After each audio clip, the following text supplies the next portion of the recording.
Hello, my soul-seeking friends. It's Shanna. Thanks so much for listening to Sense of Soul podcast. Did you know that as a member of Sense of Soul Patreon, you get ad-free episodes? You will also be able to join me in our monthly live circles, listen to my mini-series, and much more.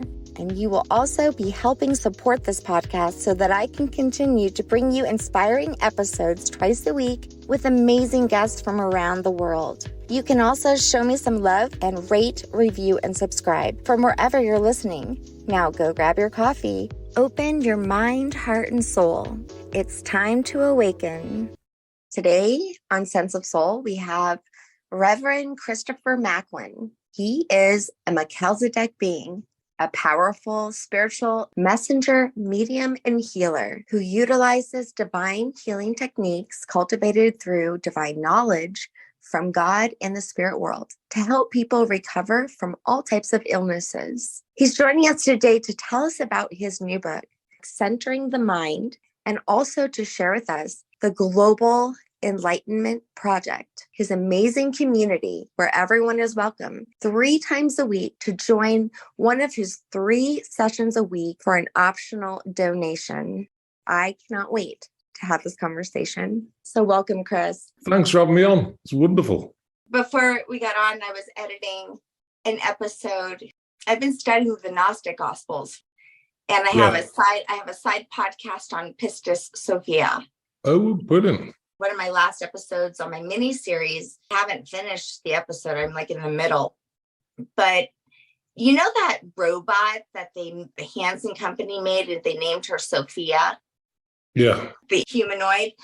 What a name they decided to name. And then I said, I'm sure that they would have known of the Gnostic Gospels or, being the creator. And then I found an interview that she did. I can't believe we're talking about a humanoid. I'm like, yeah, an interview that she did. Someone asked her, how did you get your name? And she said, because my creators wanted me to be wise. So I am named after wisdom. Absolutely. So it is crazy, these robots. A little worrisome. Well, I think it is, I mean, I talk about it and, there's the nanotech, there's the robotics. It's desensitizing people, it's detaching people.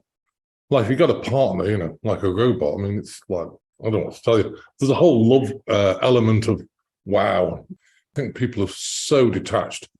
I think it's so important to get back to the basics. I know. Isn't that funny? Because we've spent so much time trying to go forward, and now we're spending conscious time trying to go backwards. Absolutely. Yeah. Well, I think AI, to me, takes you backwards, but that's my perception of it. I think it could help if it's used in the correct way, for knowledge and saving knowledge. But I think it takes us backwards. It desensitizes, detaches us. That's not who we are. Right. We're God beings. Yeah, it's concerning.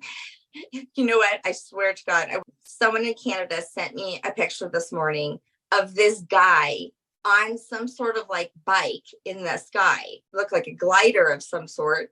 And I'm just like, does this man not know that we are shooting down things, asking questions later? Maybe you should be on the ground right now. Yeah, bikes are not going to last long in this environment. I would be up there. It's crazy. I mean, I encourage people, because of all the turbulence and everything, you should really stay, in your area, Don't go outside the area right now because it's kind of tumultuous, I think, Well, and you know what? I'm such an investigator and a seeker. I don't just believe what I'm told. I mean, my mom actually said that we just believe what the government told us. And I was like, Mom, that's a problem. It is, yeah, absolutely. Well, I think people are coming out of that, and it's hard because, if you're in a generation where you think, well, the government's looking after us and, the city's looking after us and everything else, and suddenly you find out they're not interested at all, they have completely different agendas. That's a big mental issue in itself, and, you kind of grieve it. And I think it's hard for people to digest that sort of thing, that they're really not for you. They're not interested in you whatsoever. They're just interested in agendas. It's kind of sad, Did you say you kind of have to grieve it? Yeah. Yeah, I've gone through the grieving of religion. Yeah, I grew up Catholic. then I discovered that I was French Creole, and that was like a hidden thing in my family, which I'm originally from New Orleans. Then I had to grieve all of the stories of our history that had gone untold. So then I kind of grieved my country once I went down that road. It is a grieving. And I think that people should allow space, because in this journey, that's what you find. There's some grieving.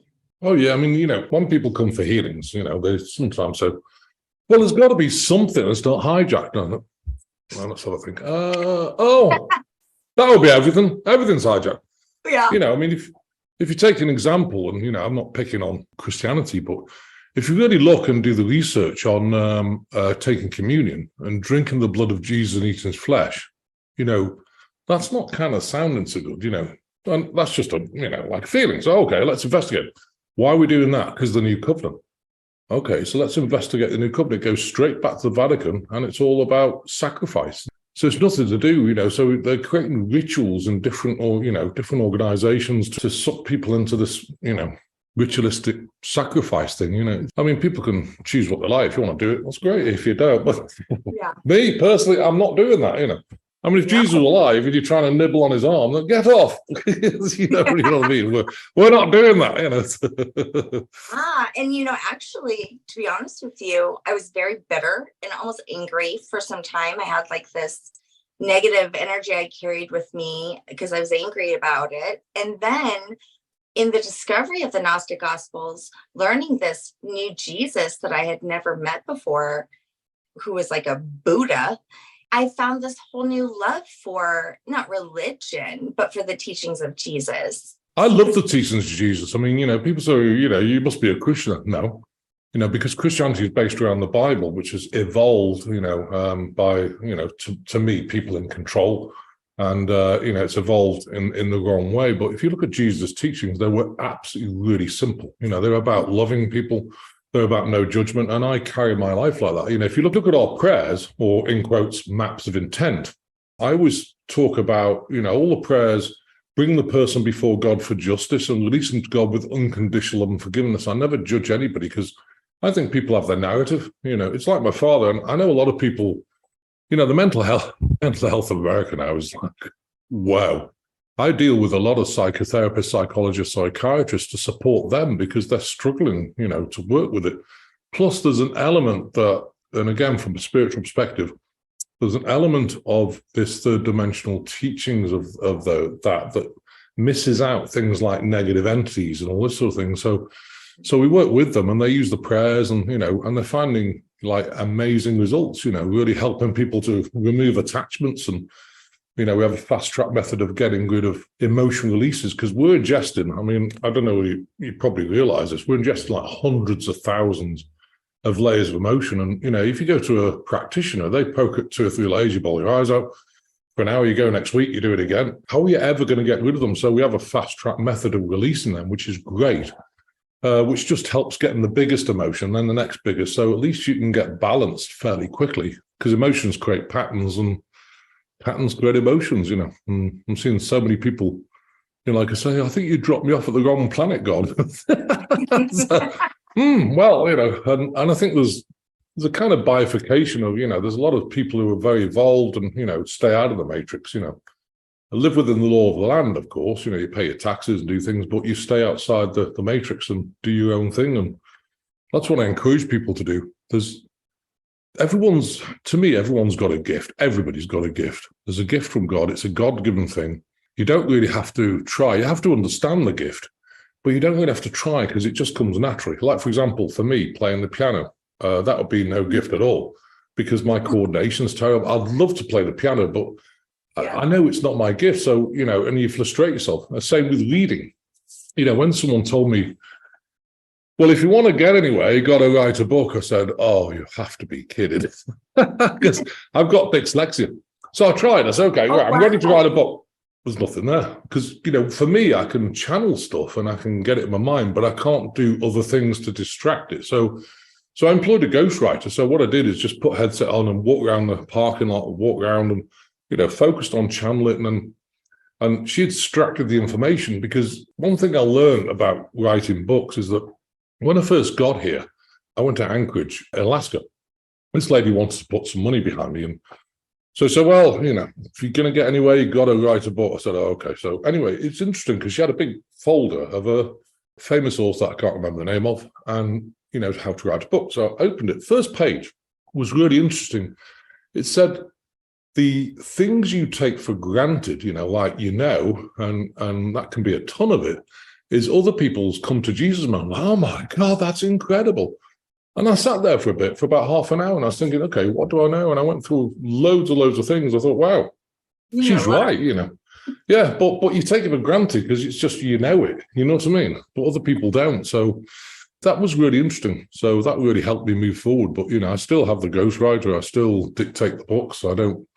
Yes, I'm writing them, but I think with the information I have, the ghostwriter can interface it and put it in a way where people can digest and understand it. Otherwise, you'd be reading my text and thinking, "Oh my God, this guy's nuts! What's he on about?" That sounds like the Pistis Sophia right there. Absolutely, you needed a ghostwriter. Absolutely, we've got a tree actually because we're living at the ministry building at the moment in Hollister, Missouri.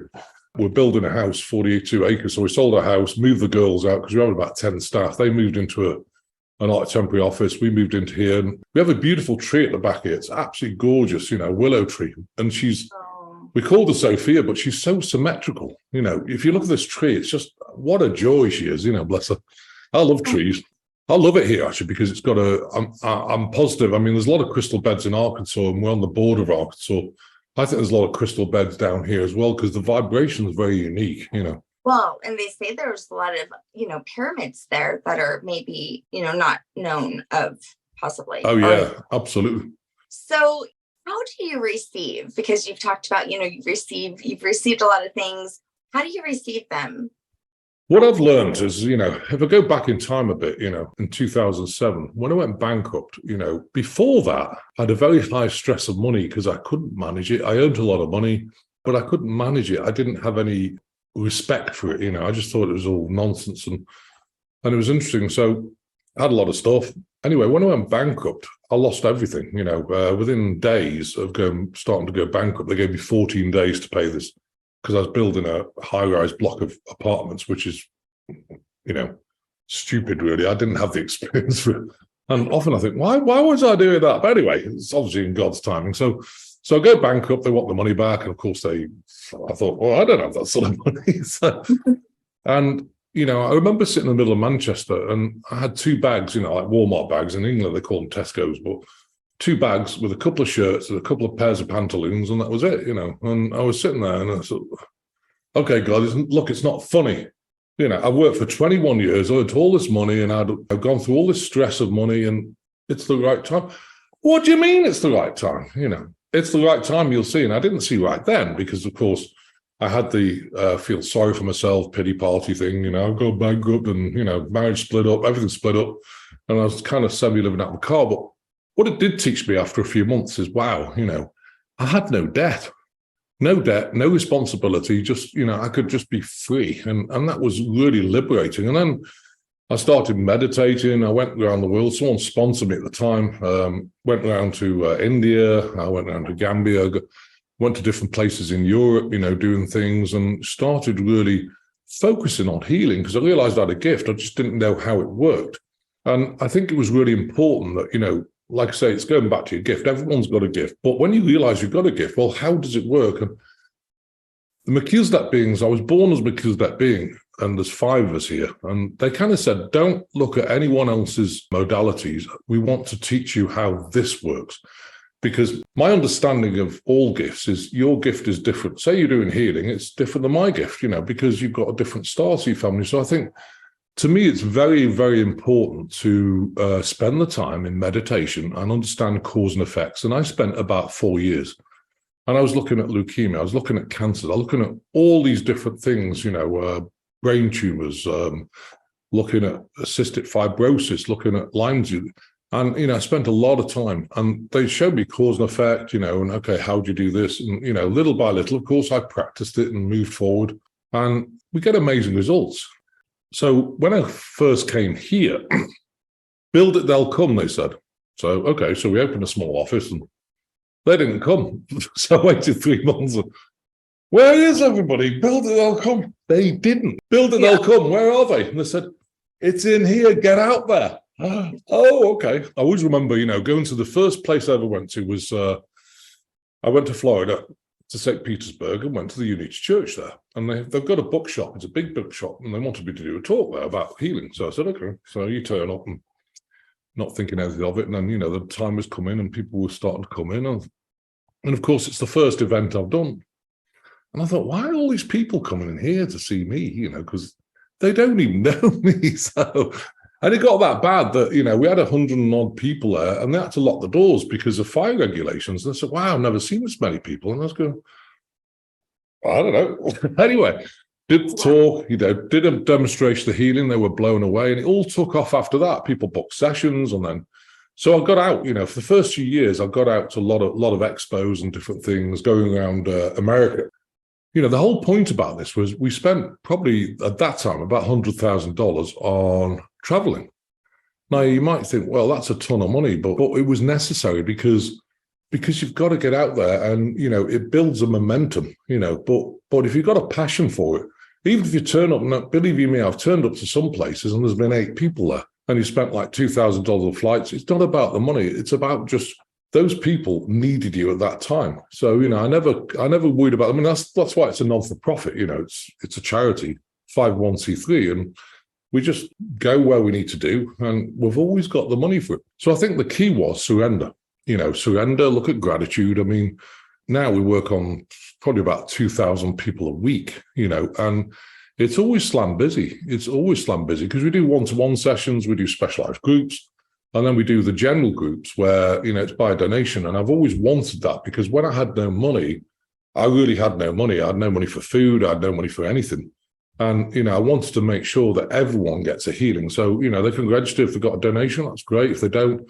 So we get, if you look on YouTube, Facebook, we get probably 400 people, on YouTube over each session 3 times a week. We get about 200, I think, on Telegram, about 200 or 300 on Facebook. And so, you're talking probably about 800 people each time, 2,400 people a week, and that's great for me because, again, I think people sometimes want the red pill. Why don't I want to just get into the surrender? And they say, well, what does surrender actually mean? Well, surrender means complete surrender. It means God's got your back. Take all the money worries away, give it to the accountant. We pay $18,000 a year and the accountant does it all. There's a 120-page document. It's called a 990. You have to fill it in for the IRS. They do that. I'm not interested in counting beans. The IT, I give that away. They do, I've got a person who does that. So it means all you have to do is come in, sit down and focus on your gift. And then when you finish, you go and do other things and let everyone else, we have 10 staff, for bookings and things. Because again, people often said to me, well, why don't you get a booking system where you can just, click a slot and, you put in. That's not what we're about. The whole thing about this ministry is supporting people. And the girls in the office are amazing. If you're actually talking to someone, it just holds a space. And maybe that person at the other end is just lonely and just wants someone to talk to, And I wanted it very different. I don't, it's not about money. And, like I say, we've got 10 staff and that's great, and they're all amazing people. I would say that you just described my podcast too. I think it's the quality of the material. I mean, you're doing a great job because to me, you're right, going back to that, looking at that first sheet, of that author, you don't realize what you have. And you just think, and I keep going. And it's interesting. I was on it's a very big show. And, the host said, wow, he said, what I love about you is you walk the walk, you don't talk. Because I never talk about things. To me, hope is like, well, you don't believe it, oh, well, I hope it happens. You can't hope. We're doing it or we're not, let's do it, You're doing it before you thought about it.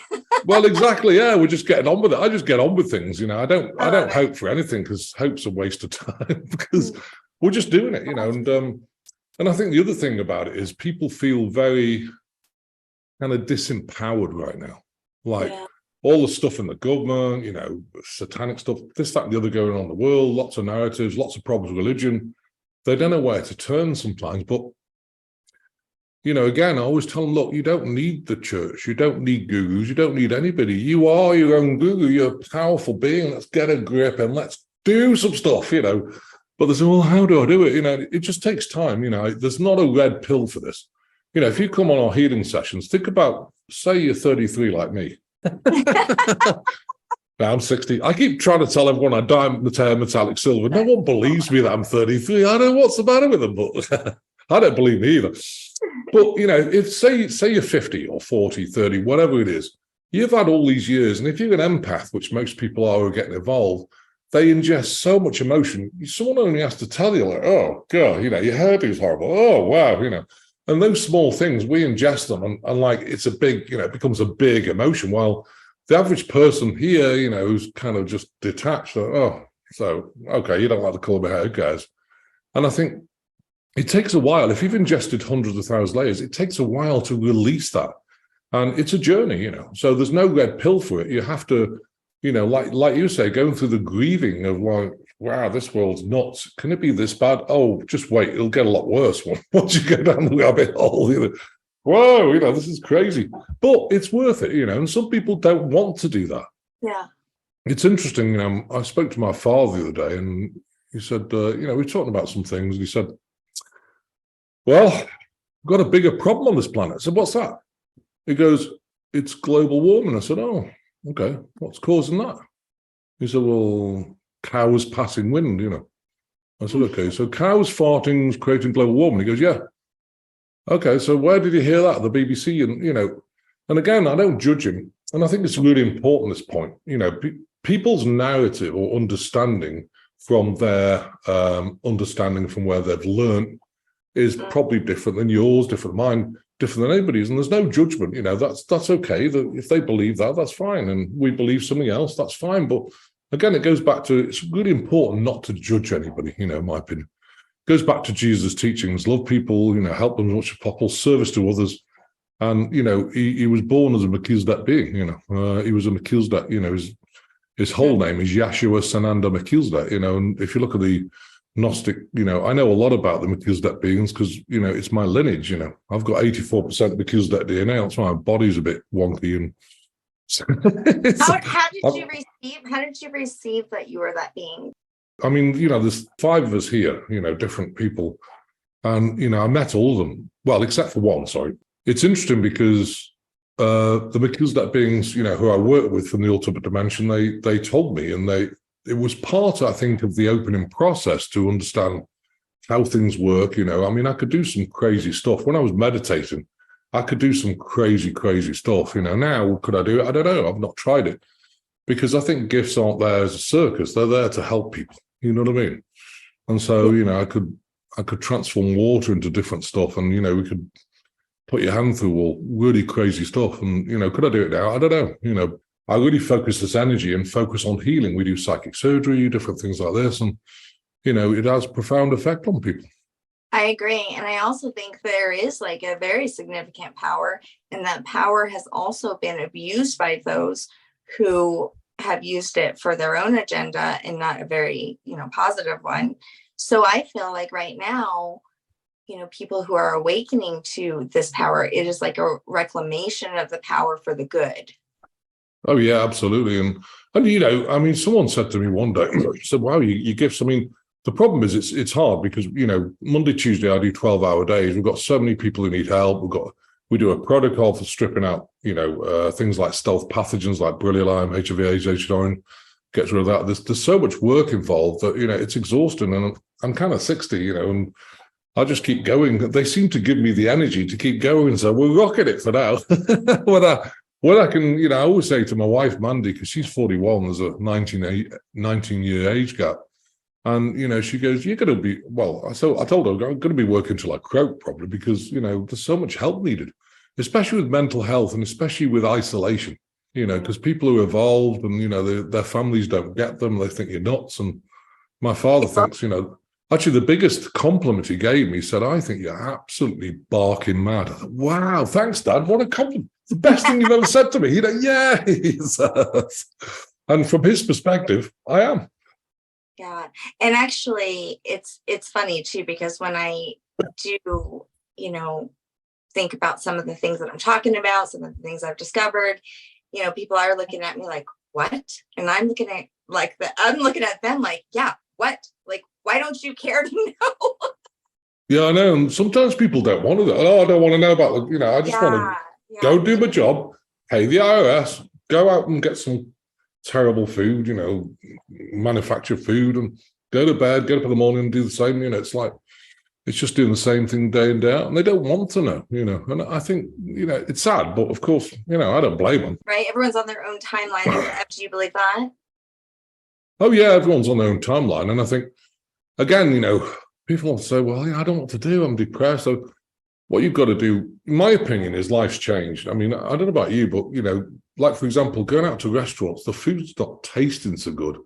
There's some sort of issue with it, metallic, horrible, blah, I've kind of really focused on, first of all, I love cooking. I'm not a chef, and it's not my gift, but I need a recipe. But, and I've got this master chef who I can phone up and say, Chef Wendell, what do I do with this? And he said, oh, well, if you tweak that and tweak that, okay. And I don't tell anybody until you tweak it. Wow, this is great, I do tell people because, the Chef Wendell is amazing. But I think, if you put love into it, that's the key, If you enjoy cooking, even though you're not a chef, you can still make the stuff taste good. I always say there's nothing better than your mama sandwich. Oh, no, absolutely. And I think it's important, and I think also, I think if you stay in your space, stay in that bubble, do your meditation. We love the trees. And like I say, the 42 acres is full of trees. It broke my heart when, the architect said, you're going to have to take some of these trees out. I thought, oh, you're kidding. So we spent the day and we actually went down all the trees that could be taken out, loved them, hugged them and blessed them, and it broke my heart when I saw them in a burn pile. I thought, oh, wow. But, we needed a driveway to get into the house. But it's 42 acres, just solid, full of trees. And it's interesting because when you get down there, say you have a busy day and, you feel a bit angsty and that, if you sit amongst the trees, you can just feel like all that energy just disappearing. It just, you think, wow, this is, you feel so relaxed. And the trees help so much. They're incredible beings. I think they're really intelligent. It's so interesting because, most of my life, I was diagnosed with ADHD, anxiety. I had fibromyalgia as I start getting older. I was lacking this, had too much of that, whatever, I'm chasing all these symptoms that are a whole page long. And, then I'm put on medication, can't feel anything. I'm totally numbed out. I can't even cry. And I'm a very emotional person. So I get off of all of them. And I'm like, I have to find tools, though. You have to find tools, which I definitely didn't grow up learning these tools. But one thing that ended up happening, I think, and I see happen a lot with people, is that there's this period when they do start to awaken that they do get hit with a bunch of pain, almost like their nervous system, their body can't fully accept the vibration of the light is so high, the frequency is so strong that your body's like.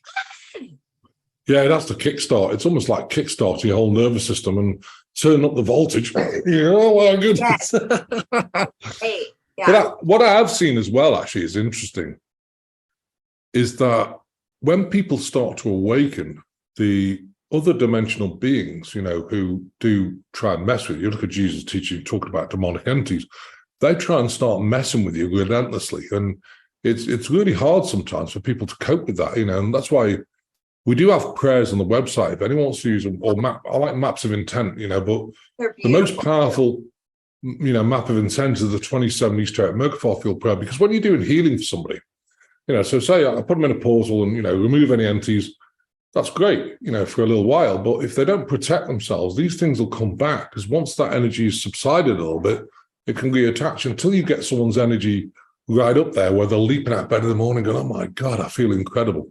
That's the place I love to get people, where they're just so passionate about what they're doing.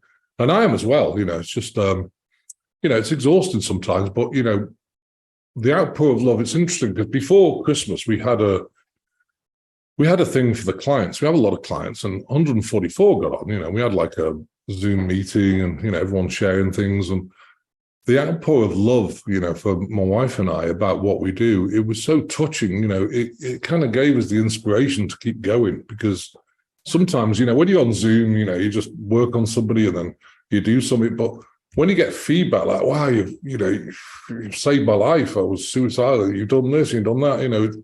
It's so heartwarming. It gives you that inspiration to keep going. And I think we all need that. Just a signal to say, yeah, you're doing a good job. So, yeah, and we have to be willing to accept that gratitude. It's almost like, oh my gosh, I'm not worthy. Yeah, I know. Yeah. It takes time to get that worthiness. And the other thing about love is, so many people, it's interesting because when Mandy and I got together, I kind of broke the relationship for a bit because I couldn't accept love. Because if you've been abandoned all your life, like when mother was always ill, and then, you got married and didn't, do much. And, when you've been abandoned all your life, when you find love, you think, is this real? She's 19 years younger than me. Do you really like me, or is this just nonsense? And it took us 3 times to merge our souls together, and it was quite tumultuous. I've got rid of the abandonment completely. I've worked on it for the last 3 or 4 years, and by goodness, it takes time. But I was diagnosed with ADD, ADHD, OCD, schizophrenia. Well, I wasn't diagnosed with that, but I had. If I went to a psychiatrist, I've never gone to a psychiatrist, but if I went to a psychiatrist, I said, "Oh yeah, you got it all," because I talk to beings, And I think it's really interesting. We work a lot with people, because I think, again, it goes back to the ingestion of emotion affects the glands, the neurochemical balance, like the serotonin, the adrenals, GABA, dopamine, and the rest of the neurochemicals. So when they go off, of course, you get these third dimensional conditions, and it's just because you've ingested a ton of emotion. Right. Or like the way that I look at it, I look at all the things that I have today that I would consider are gifts, that we all have. I had them when I was little. They just were not supported, I was a very unhealthy empath. So that turned into codependency. So it was the gifts that I had, since they weren't nourished and accepted and loved, turned into dysfunction in many ways. Well, they do. And I think, your parents don't understand. My father couldn't begin to understand me, but he's not my father. I was spliced here at birth to get enough Melchizedek DNA to get your body here. But, I can see that he's bewildered like this.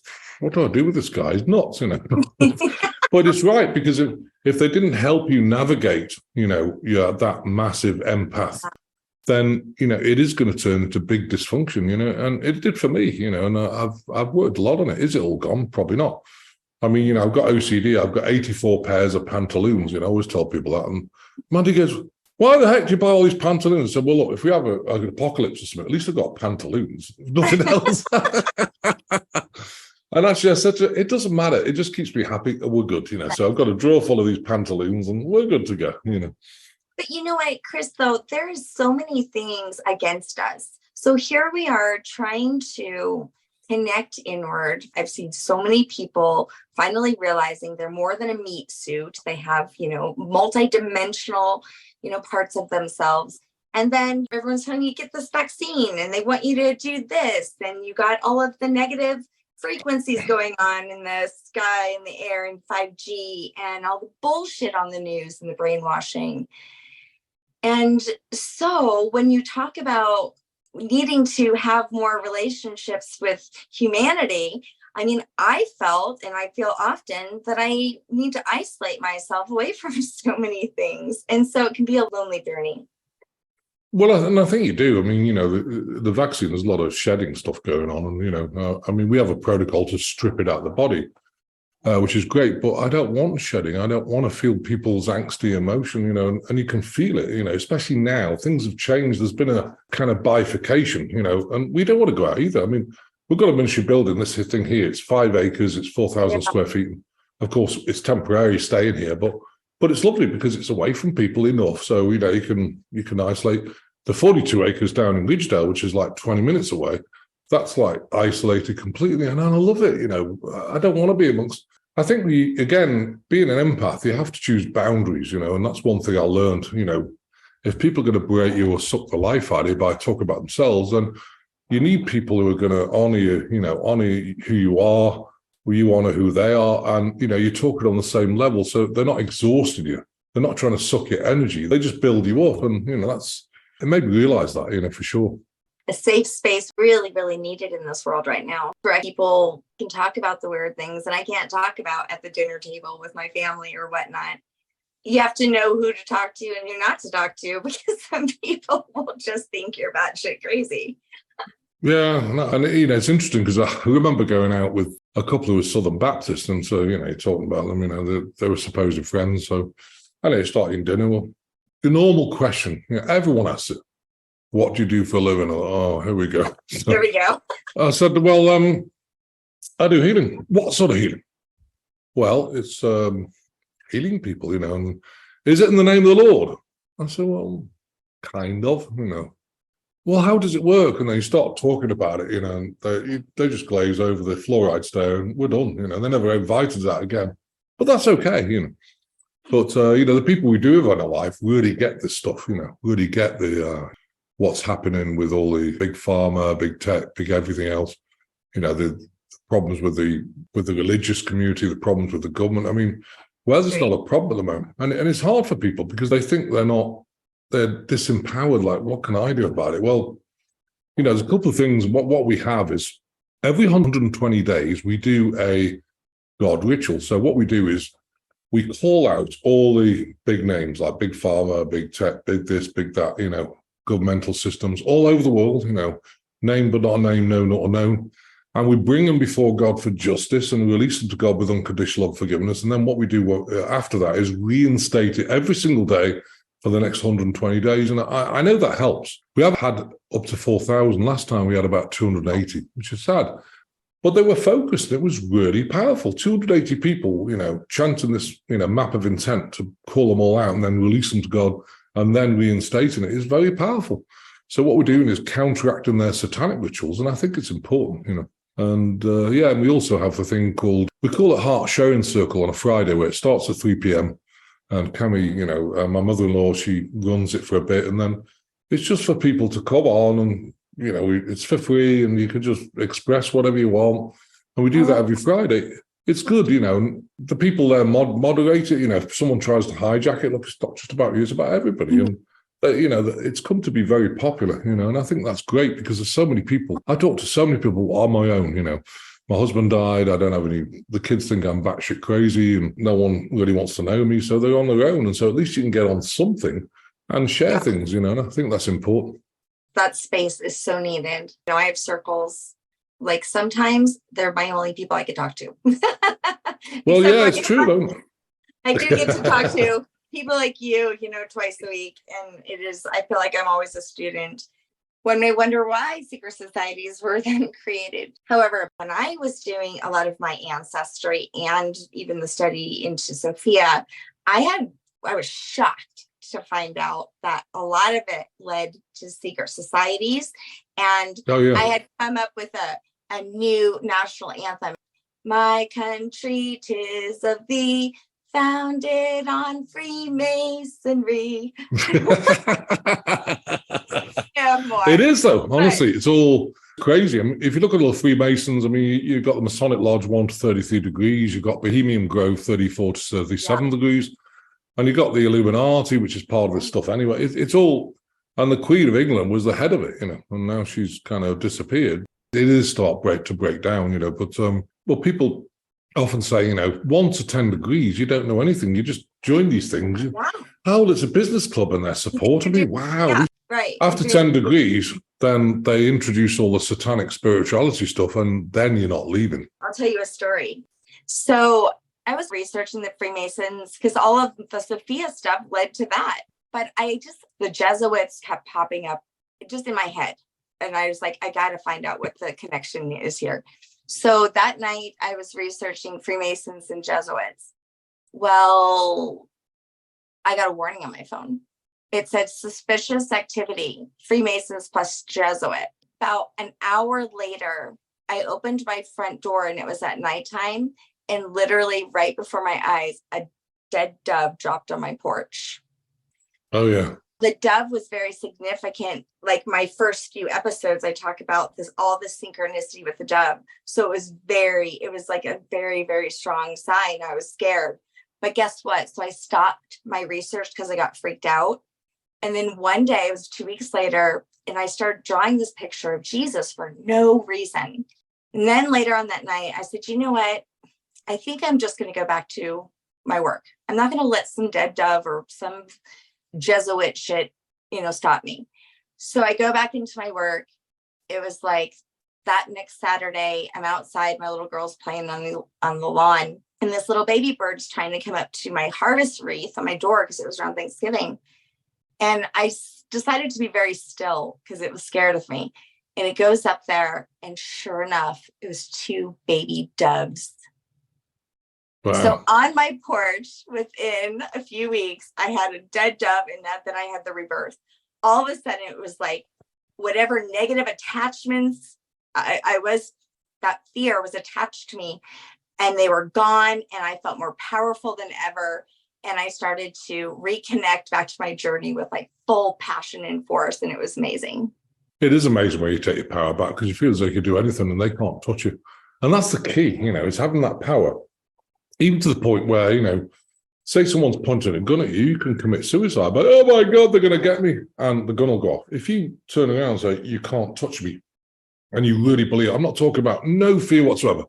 That bullet will not touch me, full stop. Then something will happen and the universe will create a reality and you won't be shot at, So it takes, people often say, well, I can't stand guns. And it's not, it's not because I'm against the Second Amendment or anything else. I think people, should have guns. It's based on the Constitution.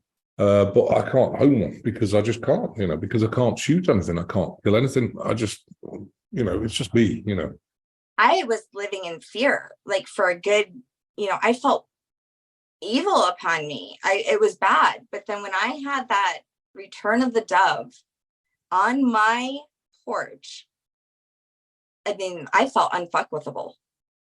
Oh, yeah, absolutely. Once you take that power back, but sometimes you need these instances to process it and process that fear.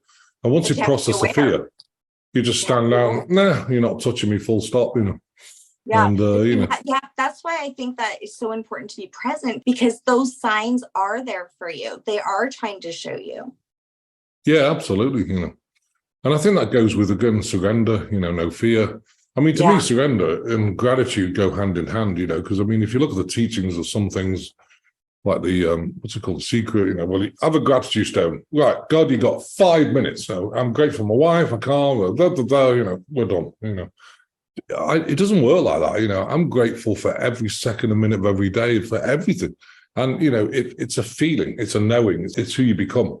And I think that also goes to surrender, because once you feel that, like the gratitude of, wow, look at what we achieve every single day, then, God's got your back and you never have to worry about anything anymore, You do everything the way you are and the way you live your life. You're a manifester. Yeah, absolutely. It's funny because our accountant last year, she said, our personal tax, she said, do you want to read your personal tax? I said, no.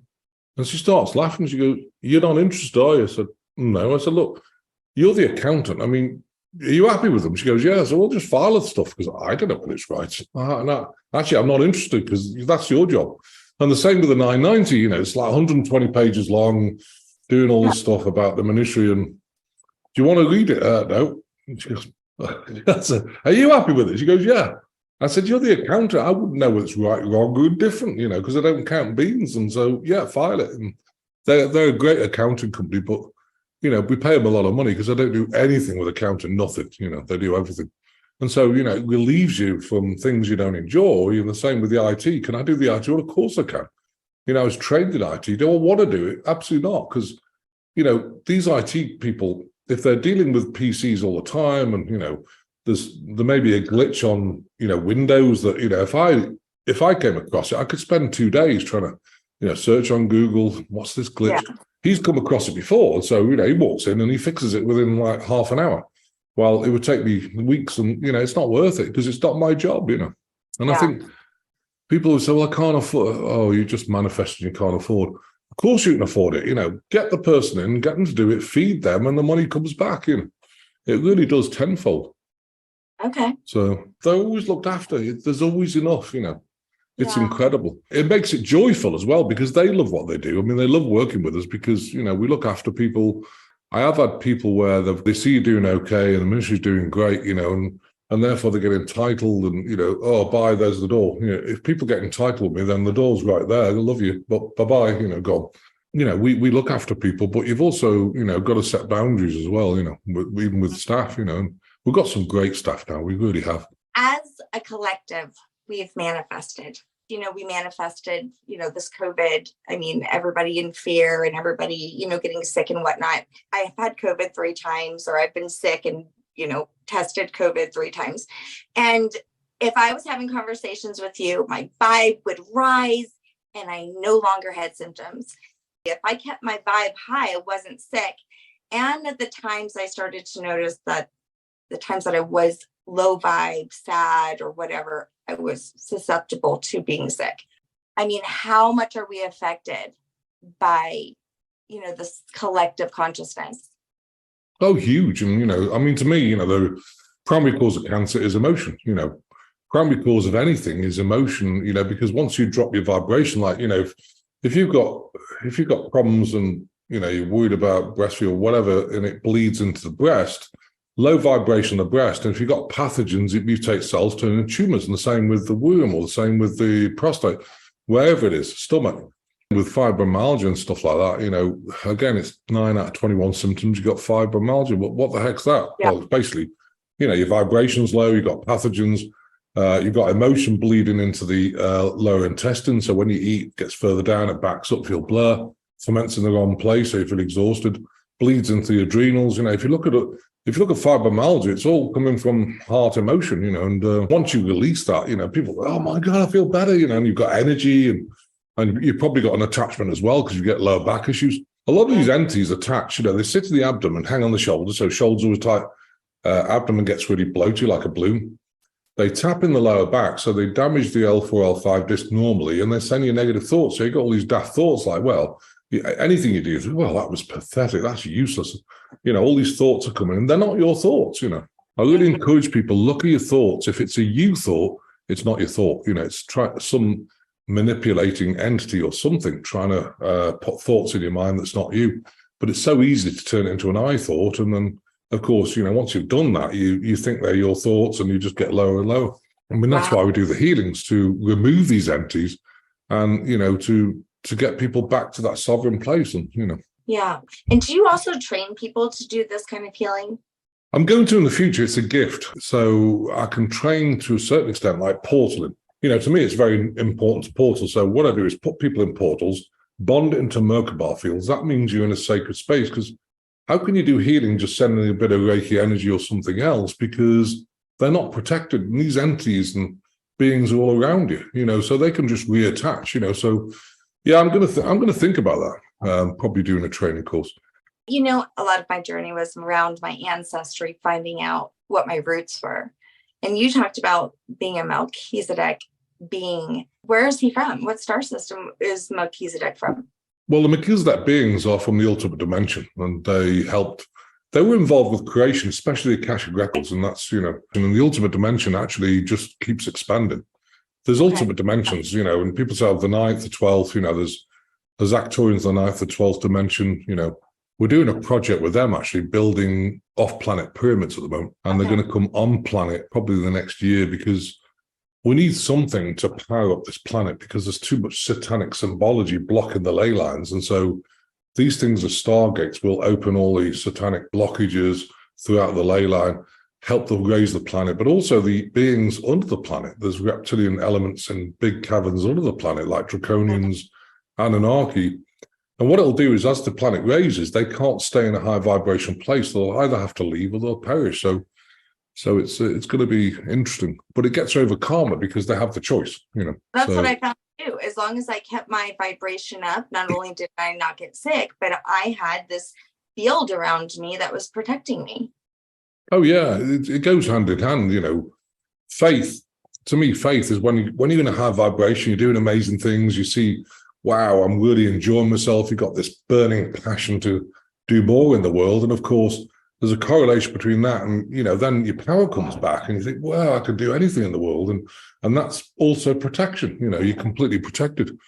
I mean, there's 289 times they tried to take me out, and of this world, and it hasn't happened lately since. The last one was a bioweapon, and this thing, I've actually reduced it. It was, what happened is they dusted me a bioweapon. I was in Los Angeles, and I got really, really sick. I could hardly breathe, everything else.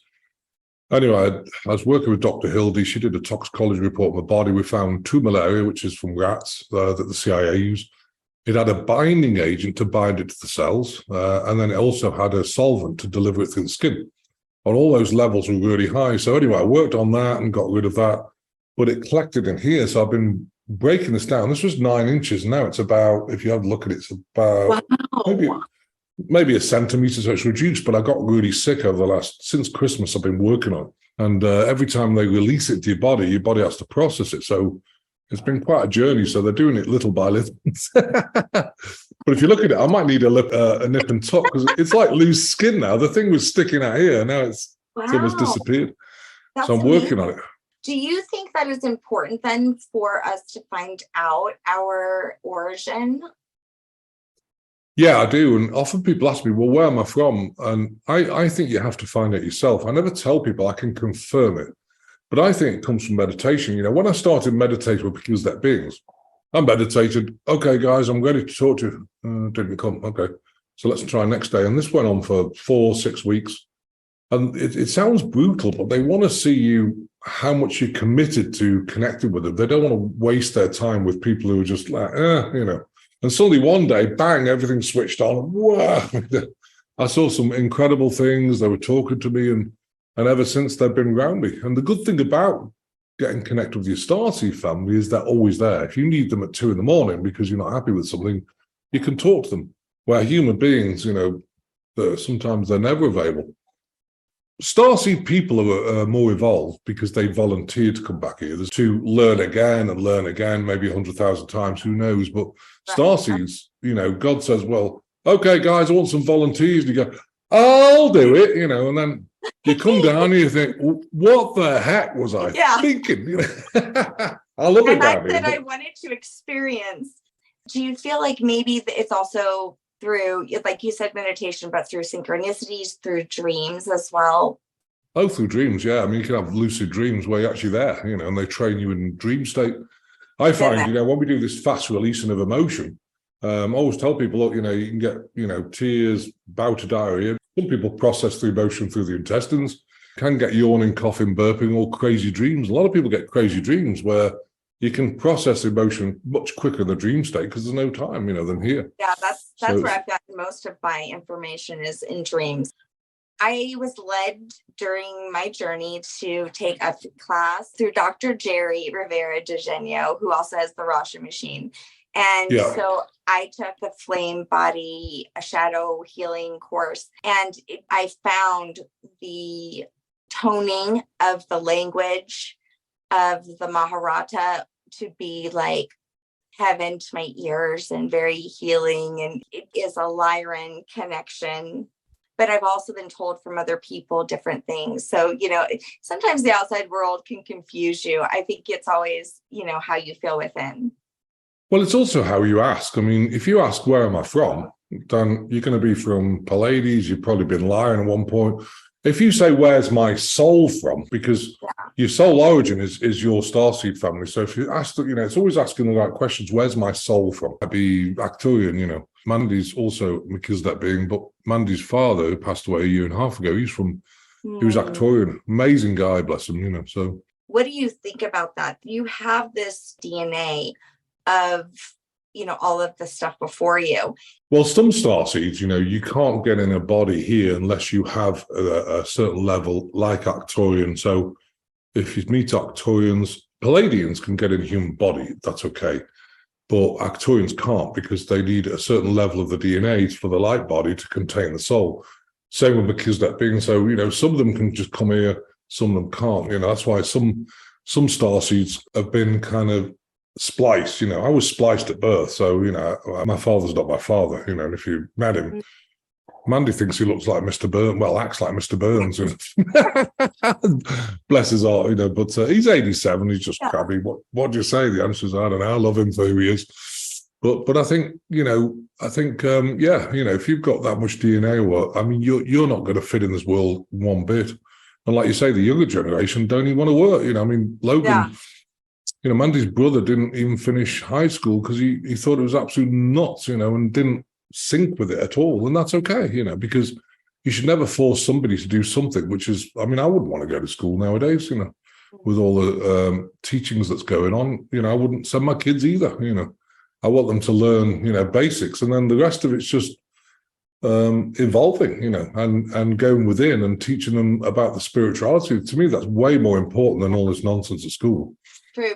But I have found that to find out where you're going, you have to know where you came from. I think you do, yeah. All starseeds have been here several times in the last 4,000 years. So what I did first, to learn, okay, so who am I? What am I doing?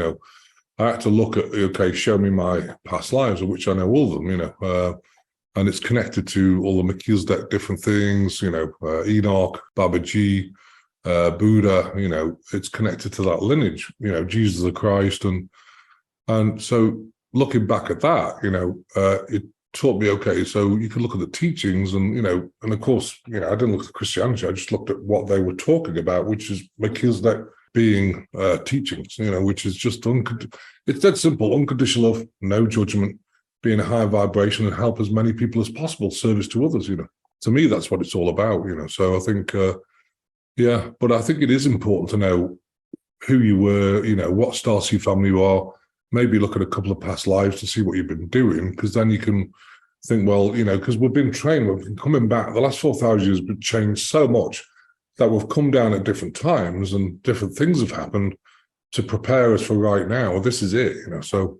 But you need to make space in order to receive this, because if you have all the weight of the world and you're carrying all of the different attachments, there's no space for this kind of wisdom. No, there isn't. I think you've got to get into a really good space, You've got to get really comfortable with yourself, happy with yourself, love yourself, give yourself time. People often shame themselves. Well, I spend time in meditation, it's too long. Well, that's okay. You have to give yourself time. You have to allow yourself. We're in a world where, it's hamster, I call it hamster wheel, where you get on the hamster wheel, you're rushing, you got to get to, you got, no wonder people have heart attacks. I mean, it's ridiculous, and if you get off that hamster wheel, that's probably got the bearing that's smoking is going so fast. You suddenly get off that, and you have to learn to not shame yourself because you're not busy for the sake of being busy. Some days I just sit and relax and do nothing and sit amongst the trees and have a beer. I don't shame myself. I think it's great, because I love it. I feel that sense of, community with Mother Earth and also the nature and everything else, the trees, and I love that, It's like the name of your book. Centering the mind and body and emotional spiritual. Oh, yeah. Will your book help you get to this space? Absolutely. And get a session with you to maybe get the healing and maybe find out where you're from? Absolutely. And, if people want the healing, they can come, if you go to globalenlightenmentproject.com, you can register, 3 times a week for healing. You can come on one-to-one sessions. You can come on specialized group. We've got so much available. It's just there to help you guys get back to your sovereign guru self. And once you get to your sovereign guru self, you'll be helping others because you'll be passionate about that gift and send it out to others. So 3 times a week. Yeah, so it's Monday 9 a.m. It's for an hour. It goes through most things like cancers and heart shock releases and works on the liver, kidneys, intestines and muscles. It's pretty comprehensive, and it's 3 times a week. So it's 9 a.m. Monday Central Time, 5 p.m. Thursday Central Time, and then you've got 11 a.m. Central Time on Saturday, which is tomorrow. So it's for an hour each time. And that's at globalenlightenmentproject.com. Yeah, and if you register, you can come on Zoom. If not, it's live on YouTube, live on Facebook, and live on Telegram. And where can they get your book? Go to globalenlightenmentproject.com. It's on the ministry market, and you'll see it there. I think it really helps people center in the minds because it encourages you to, do some exercises, change your thought patterns. Also, look at your environment, and start changing your life in the way that you really want it to happen. Don't look at, the past is gone now. I think all this corporate stuff is, to me, is gone. I think you have to learn how to navigate your life and how to get the faith that you'll know that you'll be looked after. And I always think of, when I do think of Sophia, wisdom overcame chaos, right? Wisdom Absolutely. is all about the knowledge. They want to keep it from you. Oh, bless you, Shannon. Listen, thanks for having me on. Let's do it again if you're okay with that. I'd love to do it I again. would absolutely love it. Yeah, I could just pick your brain all day. You're full of wisdom. Maybe Mandy, or maybe she can even join us next time. Yeah, let's do that. That'd That'd be great. be so fun. Yeah, That'd be I fun. love that. Okay. Oh, bless you. Thank you. Thanks, Jeanette. Love to you. Bye-bye. Bless you. I would like to thank you and our special guest for being with me today. If you like what you hear, don't forget to rate, like, and subscribe. And visit my website at www.mysenseofsoul.com. That's mysenseofsoul.com. I hope that you will join me next time. Thanks for listening.